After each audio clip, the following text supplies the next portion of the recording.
I just draw your attention to this. I will read it to you. The end is nigh, so a bit of doom and gloom. Therefore, do your important paperwork now this morning, because if you leave it until this afternoon, you might find that it's too late, thereby leaving you in a bit of a pickle. I would suggest that the government representatives at COP15 in December listen to that, because it may leave the world in a bit of a pickle. Following doom and gloom is very, very difficult, I'm sure. I'm just going to give you a little bit of my background just to show you where I come from. Julian mentioned I used to work with him and still do to some extent at the Natural History Unit. I'm currently working with PML and a couple of the other marine labs. And I'm also, and more of this later, in the enviable position of being an editor of a magazine as well. So I'm kind of poacher and gamekeeper at the same time, which gives you a really interesting perspective on how you look at life and how you interpret what's likely to happen. I'm going to give you a couple of... I'm going to use really two things to try and get this message across about how it doesn't all have to be doom and gloom. And there are some success stories. And for me, it is the success stories that we already have that are going to be the key to actually engaging people in the future. We have a talk later on more about the psychology of people, but my experience, like I guess a lot of you in this audience, when you actually talk face-to-face with groups of people, is that the doom and gloom is not a message that they want to hear, therefore they don't hear, therefore they don't engage with it. So we have to find a different technique for getting into them. And even when you do have some good news stories, you're up against this other barrier, and a key audience for all of us, and we've heard it a few times already over the last couple of days, is the press and the media. It doesn't matter what you want to tell them, they've got their own agenda about what they want to tell you.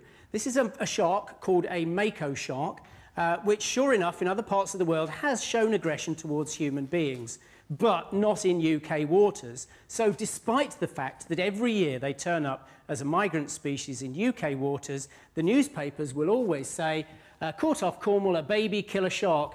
The fastest fish in the world, it is armed with fearsome teeth which are perfect for ripping flesh. Nice doom and gloom, that sells newspapers, whereas the mako shark is a beautiful, magnificent creature that actually the only thing that needs to be afraid of it is a fish, a mackerel, for example. And so we have this real problem.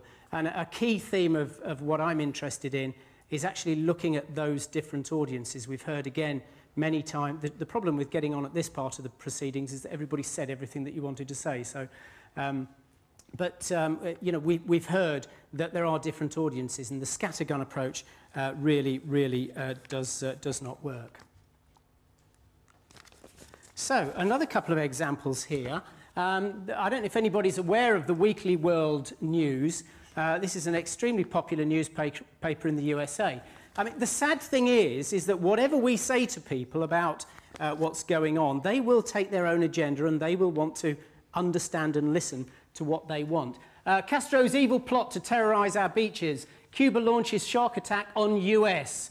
And I've just added here, it must be true because I read about it in the papers. And of course, a lot of people do want to read about this. So what we have to do is change these things around. Interestingly, in a former existence, I used to work a lot with children and other segments of society, and I used to do long talks about sharks and try to get them to understand that sharks were actually not the terrible creatures that people thought they were, but really magnificent, beautiful things. And by the time you get to the end of it with your enthusiasm and actually bringing these personalities of these things in, you do find that you have a language change. And it's the language that I think is hugely important, the vocabulary, if you like. So, you know, if your average group of kids in the past, not so much now, and said, you know, what is the first word that comes into your head if I say the word shark? It's terror, it's bite, it's kill, it's fear, it's blood, it's teeth, and all those other things. Whereas now you will get a different reaction. Part of the message has got through. It's not complete, it's not finished. Julian mentioned about sharks still being fished for their fins, for shark's fin soup or whatever. And that continues on a massive scale. But the message is starting to get through. And sharks are not far off, I would suggest now, in the public consciousness, particularly in this country, not far off the same kind of appreciation of the whales and dolphins, which have enjoyed this sort of, you know, almost iconic status for a very long time. Not quite there, but they are getting there. you shouldn't always read what you believe in the newspapers, and I'm sure most of you don't believe this, but if you look at some of the other things on this, here's a shroud of Turin opens its eyes, and three-breasted woman, three-armed man have three-legged baby. You know, but the point is, some people actually seriously do want to believe this kind of stuff. And I don't think our journalists, we had a conversation about journalists yesterday, and I sort of wear this double hat, and I am a journalist, and I am a person that talks to journalists, so I get this double perspective. Right, doctor saves lives on page 26, but we'll lead with GP steals pencil on pages 1, 2, 3 and 4 and 6, and I want pictures. And that's kind of, sadly, is still there. And when it comes to the kind of doom and gloom scenario, a lot of the newspapers want it. I can think of 2 examples recently down at Plymouth Marine Labs where we had Panorama down doing, and you may well have seen the programme, about the state of British beaches, and particularly with relationship to microorganisms like E. coli. And they, I can't remember how many takes they did, trying to get the scientists to say, basically, if you go swimming in British seas, you're going to die. That's what Panorama wanted them to say. And it was take after take after take. And we briefed the guy, and he stood his ground, bless him. And actually, the better story was, actually, the technique we look for with E. coli is 100 years out of date, and we've got a much better method. And the good news story, rather than the bad news story, which is what the paper wanted, and the good news story was, that means you don't have to close your beaches and destroy the tourist industry in this particular area.